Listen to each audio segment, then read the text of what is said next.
তখন একটা মানে চ্যানেল নতুন একটা ভিডিওতে অনেক অনেক স্বাগত। আরেকটা নতুন ভিডিও নিয়ে আমরা চলে এসেছি।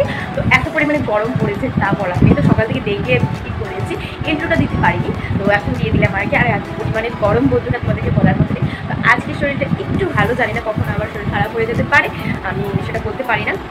তা এখন ভালোই করে আবার খারাপ হয়ে যায়, তো এরকমভাবে কিন্তু আমার চলছে দিন নিয়ে। তো আমি বাড়িতে এসেছি অনেক দিন হয়েছে, পুরো 1 মাস হয়ে যাবে, শরীর ভালো না, তো সেই জন্য। তো কখন এসেছি মানে কত তারিখ আমি বাড়িতে এসেছি তোমাদেরকে বলে দেবো পরে। তো বুধবারের দিকে শ্বশুর বাড়িতে চলে যাবো আর কি। তো চলো আজকে সারাদিন কী করি আর না করি তোমরা পুরো ভিডিওটা দেখতে থাকো, আই হোপ তোমাদের ভালো লাগবে। এখন আমি একটু প্রজেক্ট করে নেবো, যেহেতু প্রজেক্ট দিয়েছে কলেজ থেকে, তো একটু করে নিচ্ছি, যেহেতু শরীরটা ভালো না একটু করেই করে নিচ্ছি। তো এখন যেহেতু শরীরটা একটু ভালো, তো ভাবলাম কি প্রজেক্ট একটু করে নিই। চলো দেখতে থাকো। রান্নাঘরে গিয়ে দেখি মা একা একাই সবজি কাটছে, তো আমি ভাবলাম কি কাঁঠালের বিচিগুলিকে কেটে ভালো করে খোসা ছাড়িয়ে আর কি পরিষ্কার করে দিই। গাইজ দেখো এই কটা পেজ আমি পড়তে পেরেছি আর কি, আরও প্রচুর লেখার বাকি আছে।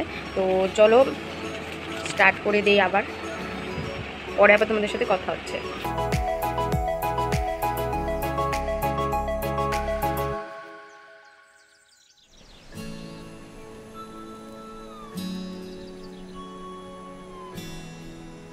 এইমাত্র স্নান টান করে পূজা দিয়ে আসলাম। তো এখন একটু মানে আমার গীতা আছে একটু ঘরের মধ্যে, সেটা পড়বো, নতুন এনেছি, তো একটু পরে পড়বো। তো এখন চুলগুলি কি শুকাচ্ছি, শ্যাম্পু করেছিলাম, অনেকদিন ধরে শ্যাম্পু করা হয় না। তো চলো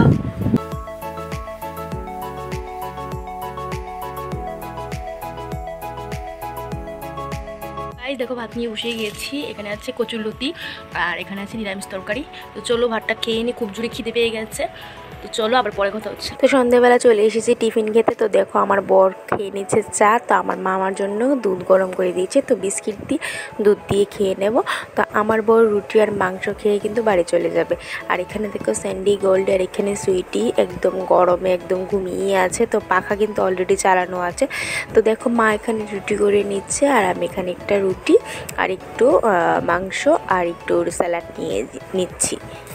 তোমরা ভাবতে পারো মাংসগুলি কীরকম কেন লাগছে, তো এগুলিকে সিদ্ধ করে ভর্তা করেছে, খুবই টেস্ট খেতে, তোমরা একবার খেয়ে দেখতে পারো। এইমাত্র ভাত খেয়ে আসলাম, তো এখন বাজে 11টা। তো তখন তোমাদের সাথে কথা হয়েছিল যখন রুটি আর মাংস খাচ্ছিলাম, তখন বাজে 8টা। তো এখন ভাতটা খেয়ে একদম ফ্রেশ হয়ে চলে এসেছি। আর মা আর বোন এখনও ভাত খাচ্ছে, আজকে একটু লেট হয়ে গেছে যেহেতু রুটি আর মাংস খেয়েছিলাম সেই জন্য। তো বাবা ঘুমিয়ে গেছে বাবার ঘরে। তো চলো আজকের মতো ভিডিওটা এই পর্যন্তই, ভালো লাগলে লাইক শেয়ার কমেন্ট অবশ্যই করে দিও। তো ফিরে আসবো নতুন ভিডিও নিয়ে, আজকের মতো টাটা, গুড নাইট।